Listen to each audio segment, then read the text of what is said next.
I wanted to measure your success as an employee, what matters most. Welcome to this week's live. Now, last year we made a lot of content, but this year we're going live every single week. We go live every single week? Yeah, dude, that's what we need to do to dominate this industry.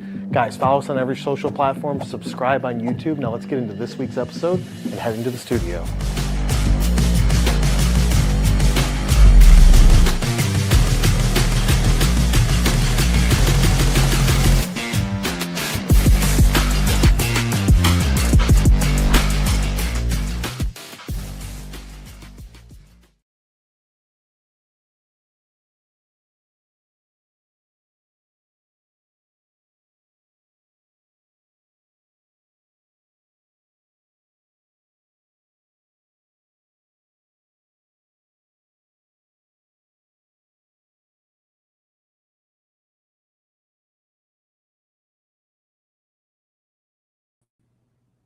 What's up, guys? I'm Kyle Milan. Today is Tuesday, so we're here to give you some knowledge and talk about some stuff. And because it is the first Tuesday of the month, we're in our new schedule for 2025. We're going to talk about marketing. Next week, second Tuesday, we're going to talk about sales. Third week, we're going to bring in a friend and talk about marketing. And the fourth week, what are we doing on the fourth week, Justin? Marketing news. So this is going to be a new series where we're going to go through what's latest and trending in marketing, a little spoof, a little fun. That's going to be the fourth Tuesday of every single month. We're going to do the marketing news network or something like that. So for those of you that are new to the content, head over to YouTube, subscribe to my channel, just type in my name, turn on those notifications. Over on YouTube, we have over 1,900 videos strictly about marketing and sales and how you can do better at your job, hold your team accountable, hold partners accountable, and giving you the best tips of what you can do to stand out from the competition. Today's going to be no different. Today, now that I've got a little bit of a cough, probably from our travels last week, Justin, today's no different. We're going to be talking about repetition in messaging. And why are we talking about that today? So just like the note said, everybody is used to sounding the same and saying the same thing over and over again. So let's throw it up on the board. We're going to talk about repetition. I don't even know how to spell that. Repittion. Justin said I'm asking the wrong person. So repetition, I think that's how you spell it. So why do you have to have repetition? So number one, and this is like something that people really need to understand, is that not everybody is listening to your stuff, watching your stuff, going to your website all the time, every single month. Now that we've shot probably over a couple of thousand videos, I am still saying some things that are the exact same or slightly different than what I said 5, 6, 7 years ago, because I am a one-trick pony. Like, there's things that work in marketing, there's things that work in sales, and there's things that work in business. Fundamentally, they are always the same. Those are the core truths. Those are the legs of the table, and that's just how it works. Now, the micro side of it, of like how you're going to execute, that is what is changing every single quarter, year, month, etc., based on typically technology or the buying cycle or preferences of who it is that you're selling to. But if we go to the first sub bullet point, is that no one is watching all the time. So things that you say today, things that you create today, things that you posted today, people, like most people, don't even see that. They may see it in 2 or 3 years, but nobody's going back and binge watching or going through your blog posts and being like, oh, they keep saying talking. They have like 3 articles out of 12 that are like the same type of thing. What you have to look at it as, most people don't know that you exist in any fashion. It does not matter the size of your company. They don't know that you exist in their immediate moment of a need. No different than us. People are like, oh my God, so many people know you. No, nobody knows us. Nobody knows who we are. Nobody knows what we do. We just have to keep creating content so that we were breaking through that noise and being repetitive about what it is that we do. So when it comes to being repetitive, so first understand, nobody's watching all your stuff. You don't have to worry about it. You're not going to sound like a broken record. And even if you were a broken record, it's not the worst thing. if what you're breaking the record about is some core truths, right? So does not matter the vertical of the industry you're in, who you're serving, B2B, B2C, there's just facts about what it is that you guys do, whether it's your product, your service, the industries that you work in. There's just some facts. You guys are the best at customer service. Well, everybody says they're best at customer service. How are you guys different? Well, we're different and we're the best at customer service because we have this system, because we have this rule about a turnaround time, because the interface that you do to engage with us is better, because when you want to talk to a human, you can. It's not all AI. Whatever it is that makes you as a company the best, that is a core fundamental thing. So you can be repetitive about that. Now you can't literally say the same thing over and over again because people are going to be like, that's annoying. You just have to figure out creative ways to essentially say the same thing. So for instance, going with the customer service side, let's say that your platform is so like for the person that's going to reach out to you. I think that from a customer service standpoint, there's two systems that we use all the time that come in mind. Number one, GoDaddy. So when GoDaddy was created back in the early 2000s, their marketing was completely different than it is now. And that's one of the partners that we have when it comes to web hosting, web domain purchasing, etc. This is what I've seen over the last 10 years, because I did not deal with them directly up until 10 years ago, is that 10 years ago, no different than today. Within about, I would say, regardless of the time of day, within about 5 minutes of reaching out to them on the phone, I've got a human that I'm talking to on the other end. It used to be faster, slightly faster, going back like 3, 4 years ago. Even when we moved into this office 3 years ago, I could tell you that within about 2.5 minutes, 3 minutes, I was on the phone with somebody. So that made it different for them. Not only was I on the phone with them, but they would walk me through any issues that I had. Hey, I had a problem with the hosting. I had a problem with the site crash, etc. What's going on? Oh, sure, Mr. Milan. Let me go through your client's account. Let me go through your account. Let me figure out what's going on and get a solution here and fix it for you right then and there. Great system. Their customer service is insane. And even when we brought in new partners and new ventures and new companies that we work with, I gauge everything back to them. Think about in your personal life, Amazon. Maybe they don't have the best product, maybe they don't have the lowest price, but you're paying for that service. So they're all about Amazon delivery service. They don't have things on their vans driving around and say we have the most products. That's not their claim to fame. Their claim to fame is speed. So it's like we have something for you to need in everyday life, yes, but their claim to fame is speed. Their claim to fame is speed, and they did it in such a massive way that other people are keeping up with that and trying to, like, people are used to buying through Amazon delivery same day, next day, 2 days. That's now the standard with purchasing and consumers buying stuff, is they want to have those things quickly. Another system that I use all the time is HubSpot. So what's great about HubSpot, no different than other CRM systems. I mean, if you like one or the other, that's fine. But their support side, super cool interface. So for those of you that use HubSpot, you would know what I'm talking about. But you go in and you go into help, and typically, and they've made some adjustments over the last couple of years, maybe due to scaling and people. You can say I want to chat with somebody, and not just a bot. You can chat with an actual person that gets assigned to you. You can call them or you can have them call you. Do you know how insane it is to go to your platform, go to help, go to support, and say, I want a call within 5 minutes to deal with this issue? So you have to say what the issue is. I'm dealing with this automation, reporting, sequences, workflows, etc. Then Susie gets assigned to your thing, and then you put in your phone number and says, expect to receive a call within 5 minutes. You will receive a call within 5 minutes. Now, as they've continued to get bigger and bigger over the last couple of years, now it's like, oh, our chat is available these time frames, calling is available during these time frames, and maybe sometimes calling is not available at all if all of their agents are busy. Typically, you deal with somebody that's in the United States as well. And if you need to, you jump on a Zoom call with them. They'll send you a link and you can share your screen and walk through stuff. So, like, that's their claim to fame. Delivery for Amazon, customer service, in my experience, for GoDaddy, customer service uh, and support for HubSpot as well, in my opinion. So when somebody new comes in, I'm like, how good is their support though? Because we use it a lot because their stuff breaks or because stuff breaks. When I need something, how fast is it? For you guys, it could be service if you're on the service side. How fast do they respond?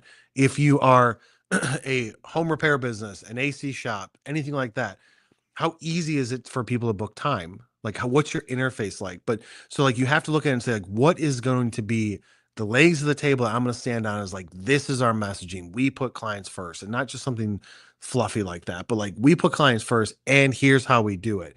Now, going about and going into how do you break that down or repurpose? So if we repurpose the content, it's like you can say the same thing a million different ways if you get creative.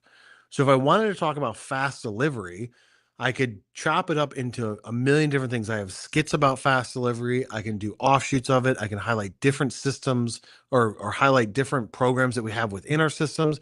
I can highlight different systems that I have to where your messaging is different, but the overall tone of voice and what you're trying to push out is exactly the same because it's one of those legs of the table. So you have to think of it as not like I'm sounding like a broken record saying the same thing. It's I'm pushing the same core values or the same core things that make us better and different. But how I go about trying to get engagement from people is going to be different. So going back to that point number one, nobody's watching your stuff all the time. And point number two, you have to repurpose by getting creative. If you go into number three, when we talk about messaging, let's talk about the why. The why behind you need to do those things is that if you're not out there pushing out in front, then you will get forgotten about. You can't just rely on attrition of your brand and your brand lift of things that you will do because eventually that will fizzle out. People stop if you stop creating content, if you stop beating your drum and saying this is what we do, we're out here, we're here, and doing it in a creative way. So the way that we go about doing it, it's not the most creative, but we create content to help those that are doing it themselves or have somebody doing it for them to give them education. Now, if they choose to work with us because they don't have the team, great. If they choose to take this content and apply it, that's great too. All we're trying to do is be the loudest out there from an agency standpoint, providing people with digital marketing and top sales tools and things to think about that you can apply today. Not like buy this system that you need, apply today. So if we didn't do that, if I stopped making videos today and we just went to post, or if I stopped creating content, eventually the brand will start to fizzle out. It maybe takes 2 years, 3 years, 5 years, depending on how big we built it up, to where leads come in less and less and less, and revenue increases, decrease over time, to we're not growing at the same rate. So if I wanted to say, I don't need salespeople anymore, I'm going to stop creating content. We're just going to focus on what we have. I will still grow, but I won't possibly grow. Eventually, I'll reach a plateau where I'm relying only on referrals, and that is a dead business if that's your main source of leads. So you have to be able to say, I've got this system, this machine. So I just came out of my office, and I was in there with my sales manager, Alex, and I was in there with Christian, who's our marketing manager. And Alex comes in and is like, hey, dude, we've got all of these people that are in our database. And we've got target accounts and focus, and we've got bigger lists and broader lists, and we've got verticals and all these things. And he's like, we need this pipeline more full. Like we're trying to get exponentially bigger. So I need more stuff. And I'm like, cool, let's talk about it. And we go through it and we map it out. And in 20 minutes, we said we got 35,000 people that we're going after that are not part of these hyper targeted lists. So we've got a broad group of 35,000 people that we're going after. We're going to break them into these buckets. Then from those buckets, we're going to do these sequences and campaigns. And based on their behavior, interaction, lack of interaction, they're going to go down these funnels, etc. And if they take these actions, then these other things happen. And if we just left that, then come 6, 9, 12 months from now, it's going to be like, dude, if we're not bringing in people from just our brand, if we're not getting referrals, if we're not going to events, or if we're not pushing our name out there, if we stop creating content, eventually it would fizzle up. But if the tool that you have for outbound, if email marketing is a tool, which it should be, I'm not saying you can say I'm only going to do email. You have to create content, you have to be active on social, you have to do all of these other things. But if you said this is a tool that we rely on, then you have to use it and you have to be repetitive about using it. So repetitive is not just in messaging, it's just like in your daily life. What do you need to do that's repetitive? If you want to increase your strength, you have to repetitively lift weights. If you want to run farther, if you want to run faster, you have to increase your muscle and you have to increase your cardio output. So if I want my mile minute to go from 9 minutes to 6. It's not going to happen in 30 days, but maybe it happens in 12 months if I put in the work and I'm repetitive about the routine. And that's what it comes down to, is that you have to continuously do that. But we get so many people that are like, oh, but our messaging, I can't just say the same thing. No, you can't say the same thing. You just have to get creative about how to say things differently. You know how to do that? If you're not a creative person, if you don't have a team like I do of creative, smart people, just go to ChatGPT. Go to any normal ChatGPT, not a custom one, not anything like that, and just say, hey, here's my situation. This is what we're creating. This is the target demographic. This is what we do. These are our core points and messaging, etc.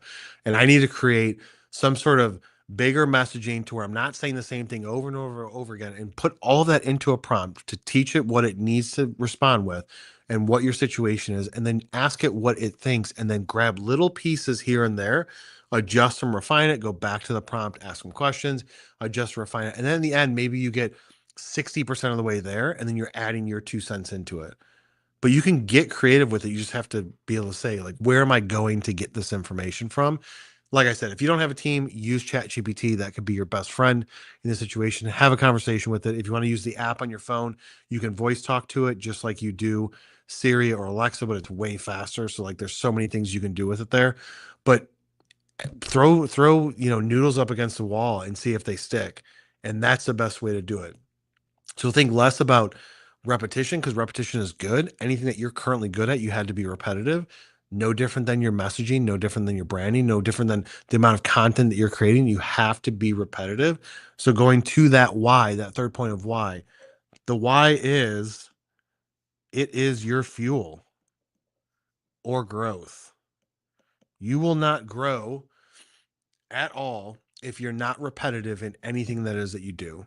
Your branding should be no different. Your messaging should be no different. The platforms that you do it, the frequencies that you do it, the way that you're getting more and more creative, increasing your engagement rate, open rate, impressions, leads, deals, all those things, always being repetitive to stack those wins on top of each other and level up to be a higher level with all of your reporting and all of your metrics. That's the way to do it. If you're not being repetitive, then you're just being stagnant. And if you're not moving forward and you're just staying in the same place, eventually time will move past you and then you're in the past. So repetitive nature is something that you should embrace, and you should look at it as, I want to be repetitive. My messaging can be slightly tweaked and different from a creative standpoint, and the platforms that I push it out on and the frequency that I push it, but figure out what are those core legs of your table. Put the flag in your sand and say, this is what we do. This is what we're good at. I've refined our messaging. Now I'm going to push it out there in all these different creative ways. And that is how you're going to get brand increase and growth. And that's how you're going to be able to get opportunities and deals. Let's head over to the comments. Do we have any comments, Justin, so far? Comments, questions, concerns about how cool this background looks this year in 2025? Justin says nothing so far, and we are in for 21 minutes. This is a short live because we're busy. Like, I have to be repetitive with everything that we do here. It's like you're putting on your pants every day, one leg at a time, or unless you do both legs, and that I think is just a little bit weird. But it's like, that's repetitive. Eventually, like when you first started out, when you're like 1.5, you sucked at it, and eventually now you're good at whatever age it is that you are, until you reach the top of that bell curve, right? And you start to get too old to where you're not good at it anymore because your body's not working the same. But you got to stay repetitive. You got to stay active and in front of everybody. If you're not, you're going to get forgotten. Don't worry about people not seeing you. Nobody's stalking you like that. And if they are, that should be a compliment. And just focus on, I'm going to create good content. I'm going to have our core values. I'm going to have our core strengths, our core value proposition, differentiators, whatever label you want to put on it. I'm going to have those on lockdown. I'm going to expand out from there. You only need a couple, and then expand out from there with all these new creative ways. Use AI and just have a conversation to get ideas back from just a normal GPT, nothing fancy. And that is how I think that you're going to be able to stand out in 2025. We good to close out? Ben says hi from Ann. There's my one of my kids, my 4-year-old, at home sick. Ann had to go home to take him away from daycare because he was sick. So guys, that's all I got for you. Be on the lookout for new content that we're creating. Also be on the lookout for a new project that we've got going on. There's the first half of 2025 is going to be insane. It already is. I mean, I'm working like approximately 16 to 18 hours a day, as much as I can, because we've got so many things going on, big projects, big moves, big announcements that are going to be coming soon. And we will see you guys on the next one.